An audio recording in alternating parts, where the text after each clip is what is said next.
Okay, just testing the audio, see if this is going. Check. Checking the latency. Let's see what it is from here.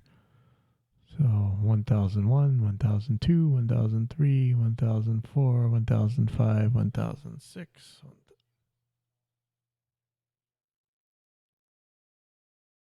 Oh, there it is. Okay, so this is episode 22, dropping in at Pipeline Audio, and just some pretty short stuff today. Actually, tonight I'm doing this from home instead of where I usually do these. So, who knows, might be kind of echoing stuff, but we shall endure. So first of all, hopefully you guys got a chance to take a look at those DI tests, measuring between all the different DIs and seeing the surprising Rapco, like $30, $40, whatever DI kind of at the top of the pack. And I know, nobody can believe that, but the way it's measured, that's for sure what it seems to be. Lowest noise, lowest distortion, really flat frequency response, keeping right up with the radials. Again, I want to talk to the radial guys. They're usually pretty good about getting back, so we'll be discussing that, and we're going to see if there's some other advantages to the radial DIs instead of these cheap ones. And if anybody knows, I think Rapco is owned by Horizon now, and I couldn't find the DB100 anymore, so they have one called the DB1. I was thinking about asking them to send one, or maybe I'll just buy one, or if anybody's got one that I can borrow for a little while, I'd like to test it and see if that one's just as good as the DB100, then we're really in business. So, and it is controversial. I believe that these measurements are pretty much what we need to know, and for the most part, when people make claims that these cheaper DIs are too noisy or too distorted, or they're not flat enough, well, at least that part we know is not true. These things are incredibly flat. The cheap one had the lowest noise in the whole thing and the lowest distortion as well. So anyway, hopefully I'll get a chance to try one of those Horizon DB ones. And other cheap DIs. Yeah, let me know about them. I've actually got some more that I have yet to test, but I should be getting more. And so after that, I'm going to be doing a lot more about mic preamps. The page is up. It's got a few things already. And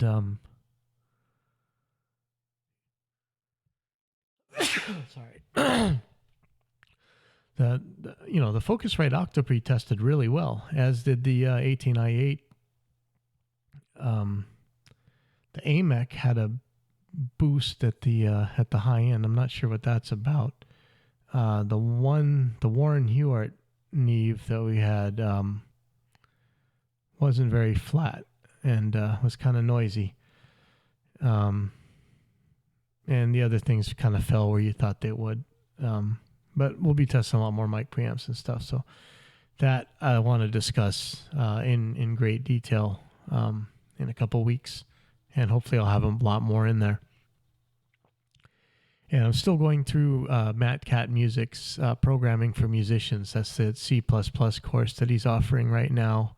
And I'm way behind. I'm on week 2, I think, and it's week 6. So I'm a month behind. Thankfully, there's a lot of other people who are really far behind with me. I still am not getting a lot of the concepts. Like, I don't even know what the this keyword in C++ is for. I still don't get it. I know a lot of people have tried to explain it, and maybe I'm too thick.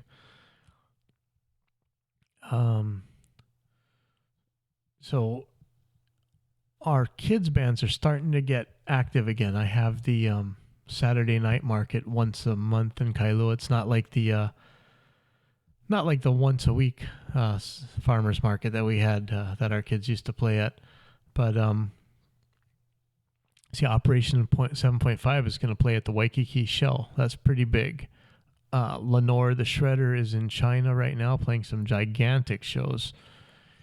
And, if you guys were following around back in the day, I had made that bunch of 8-year-old little kids, the Random Weirdos, and they formed a little band out of them. And they played the farmers market every weekend.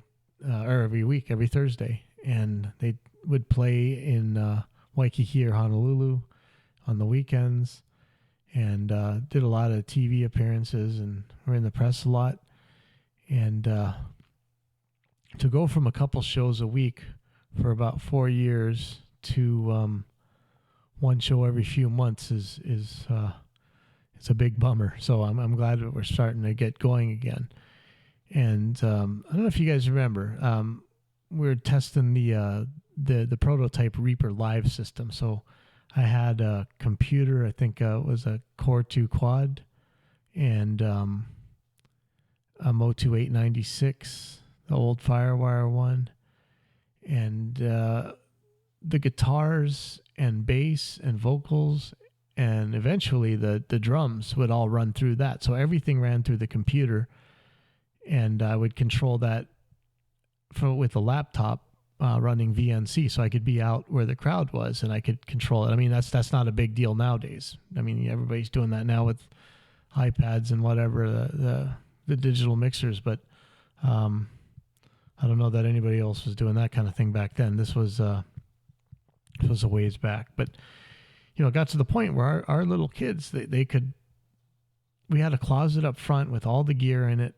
And the kids knew exactly what gear to grab. They would grab it, and they would roll this giant computer rack down the street over to Board Riders or whatever, and they would set all this stuff themselves, the computer and everything. It's funny because people always tell me, "Oh, it's so hard to learn Reaper." And I'm like, some little 9-year-olds figured it out. I think you can handle it. Our kids played a show last night at Board Riders, and some of them are pretty new, and the difference between what the veterans could do and knew just how to set up a stage versus what the new guys were doing. I think we got to get back to the Full Metal Jacket education system again that we used to have. Before anything else, make sure that PA is up. These guys were up there plugging in all their guitar pedals and stuff. Whew.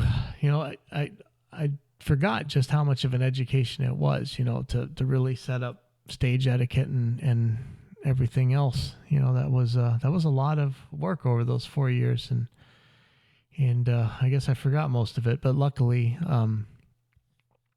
2 of the members of Operation 7.5 have been playing since forever, and they know better. So hopefully they'll beat it into the other kids. So, but anyway, the Reaper Live system was neat and stuff, but it was unwieldy, and I'm probably going back to electronic drums for a lot of these shows. The Saturday night market has to be in a pretty quiet location, so we probably will be using electronic drums. And unlike with the Reaper Live system, I won't be triggering slate samples in the computer. If I could find an Alesis sample rack or something, maybe I could do that. But it's got onboard sounds. It works. It's like a Roland kits. But yeah, I think if anybody knows and can tell me more about how you would use, I've seen some people loading slate samples into an Alesis sample rack. So if you know something like that that's cheap that I can take out, and how I could set it up with the regular Roland kit with the USB MIDI out or regular MIDI out, let me know, because that is kind of a big concern. The onboard sounds are okay, but these other samples are light years ahead of it. And so on that note, in order to be lightweight and really have a lot of control, I'm probably almost positive that tomorrow, maybe even, I was going to pick up one of the Behringer's XR series, the XR18. I was debating between that and an X32, since the X32 would have a lot of uses at the school. It could plug into the Midas DL32 system, and the teachers could use that, and people could use that for recording themselves. But there should be a Behringer Core 32, X32 Core system coming soon. And so I'm not really sure that I need to buy that X32. It's like twice the money and stuff. But we'll be using the XR18 or whatever with controlling it with the iPad, iPhone, whatever. Mainly because every channel of those has a compressor and EQ, and that's really what I need. We got to keep the volumes down as much as possible, and so having some controlled vocals is important. And I'm gonna have to really do something about the mud that we get from the guitar players. Our newer guitar players are just muddy, and they keep getting louder and louder amps, and so they're just flying mud out there. Really got to talk about setting up a decent system. With these pedal boards and stuff nowadays, these multi-effects pedal boards, not these silly old 1970s plug a bunch of pedals into old analog cables and make these gigantic pedal boards that way. The electronic, the Line 6s, I know people hate them, whatever, but the Helixes and the Axe effects and all those things, I mean, you can just get a consistent sound over and over. And either I'm going to run those into the XR18 or I'm going to run some, line outs or whatever from the guy's amps and pedals. Since the XR18 has it has a amplifier simulator, and if you turn off the whole front of it, it becomes like a cabinet simulator. I'm sure it's not super good. And thanks, Vern.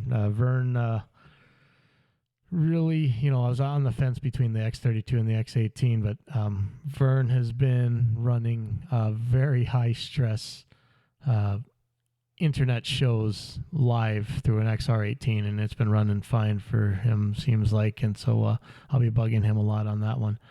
But the amplifier simulator, at least I tried in my Midas M32, works great as a cabinet simulator. And so I figure I can tell these guys, turn your volumes way down on stage, or not even have guitar amps up there, but I'm sure they will anyway. But I'll take the line outs and I'll put those into the PA. And so that should be what the audience is hearing. And like I say, I really got to get those volumes down. So, and this has to be light. I'm sick a lot of the time, and I can't always have other people run this thing for me, so I have to be able to get it in and out pretty quick. The XR18 or the X32 would be great for that. I'm using for my full range flat response stuff for my guitar amplifier tests and creations and plugins we've been working on. I've been using one of those Alto TS10s. It's a self-powered speaker. You can lay it down as a monitor, or you can set it up as a PA speaker. You can put it on stands, whatever, but it's super light. It's like 20 pounds, and it's crazy loud. And I think that there's newer models than that now, but it's a 10-inch speaker. It's not very big, but it sure is powerful. So if I got like 4 of those, I could have I could have some mains, and I could have some monitors for the band. So I'm not sure how you guys do it. Do you send are you able to send the microphone signals back to the monitors before the compressor? Because I'm a little bit worried about feeding back and stuff. And I figure if I do it pre-compressor, I'm probably a lot safer. But maybe there's some kind of feedback eliminating technology inside those XR18s or X32s or whatever. Let me know. But if you know of a better deal than those Altos, I mean, I really need them light like that. That's a critical thing. So a pair of those, put them on stands, and then maybe 1 or 2 or 3 monitors. The less the better. I'm sure the drummer's really going to need one. So, and I think that the XR18 is like the X32, where it has a bunch of outputs, so I shouldn't be hurting for monitor outputs. But is it smarter to just use powered speakers? I mean, I've got piles of powered speakers, but it's crazy. They're heavier than my unpowered speakers, the old kind. They're actually heavier than my powered speakers, which is ridiculous.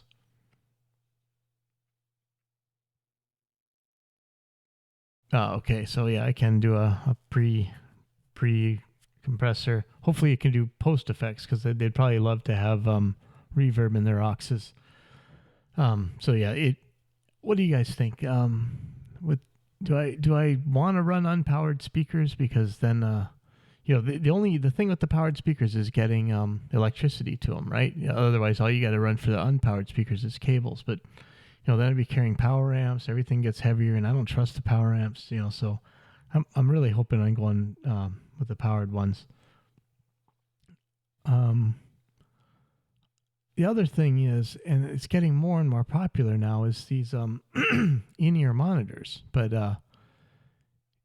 what I don't understand is you're not going to take in-ear monitors out of your ear and then hand it to somebody else, and they're going to stick it in their ears, right? That just sounds horrific and unsanitary. I mean, how do you handle that? Because if I really want to get the stage volume down, in-ears would be awesome. But we do have, it's not just our kids. Sometimes we have different guests and stuff, and unless I'm going to buy in-ear monitors for everybody, I don't know about that. I mean, how do you guys at the I see churches have like giant in-ear setups, and they always have guests. So how do you guys handle that stuff? Or is this just like something I got to spend crazy money on? But I know that would be a way to really get the stage volume down, and that would be awesome. But then I have to be a lot more careful about mixes and stuff. And I guess I'm gonna have to start putting headphones on and listening to the monitor sends, do all the stuff that you're actually supposed to do that I never do. Okay, I wonder if there's no technology to send the XR18's output to the iPad, right? So that I could actually plug some headphones into that and listen to the monitor sends and all the different signals and stuff. I don't think that's possible. I guess I could just go up to the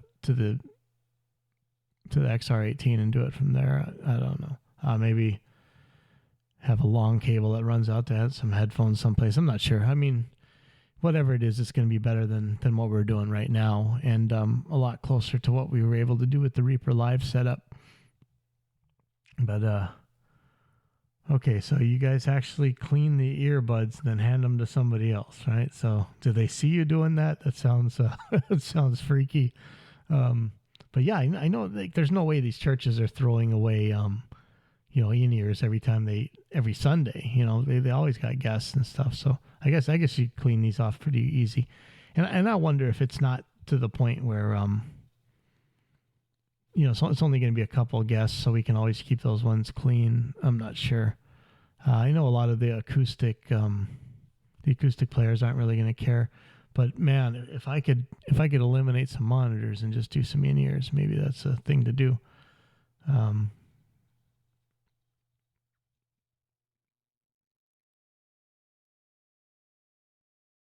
Yeah. So I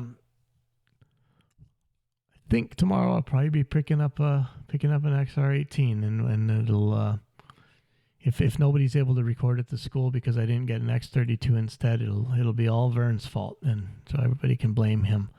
But that's all I really got for tonight. I'm hoping that tomorrow I'm going to have a really, really, really special guest on, and something I've been wanting to do for a long time. Very important and informative podcast. And if I don't put it up, then I'm going to be bummed. So I don't want to say any more up about it. But that's what I should be working on tomorrow. And so I'll see you guys next week.